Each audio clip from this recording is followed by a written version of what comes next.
الصلاة والسلام على سيدنا ومولانا محمد بن الكرام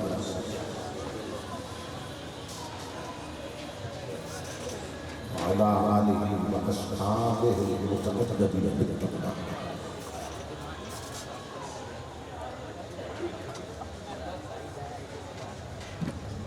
أما بعد فأعوذ بالله السميع العليم من الشيطان اللعين الرجيم. بسم الله الرحمن الرحيم.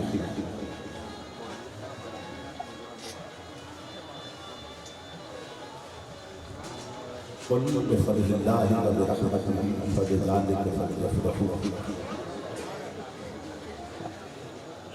هو خير مما يجمعون. صدق الله العظيم. إن الله وملائكته يصلون على النبي يا أيها الذين آمنوا صلوا عليه وسلموا تسليما.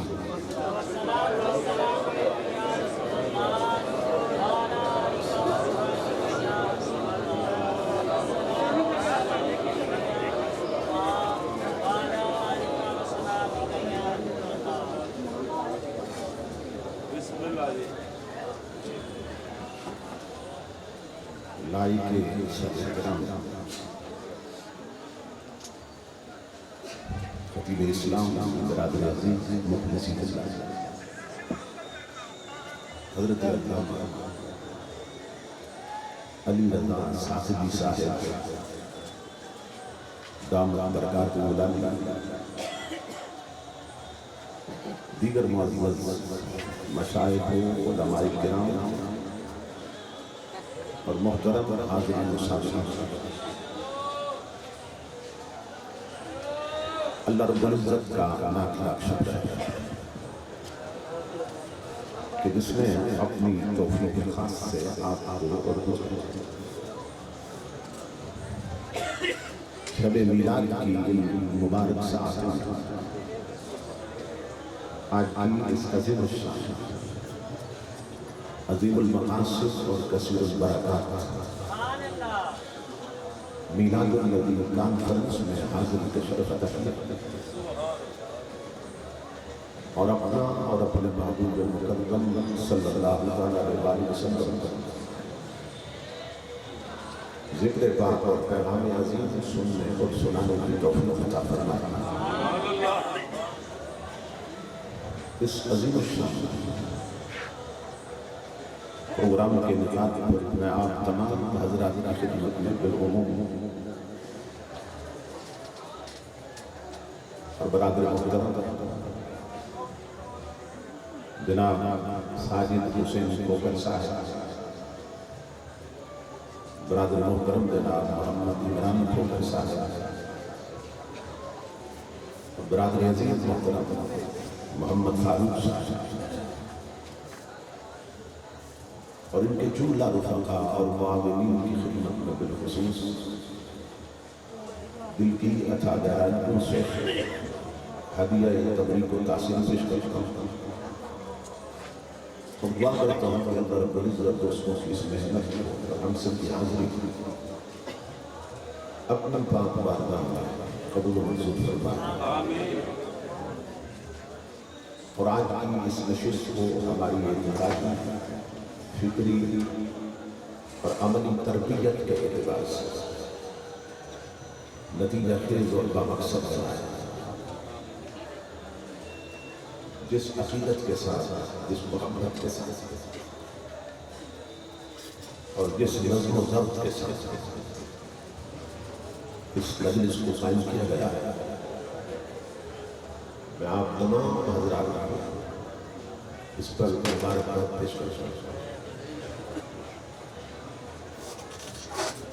خوش وقت اور خوش نصیب ہوتے ہیں وہ لوگ جنہیں اس طرح کی پاکیزہ مجالس کی حاضری کے شرف نصیب ہوتا ہے.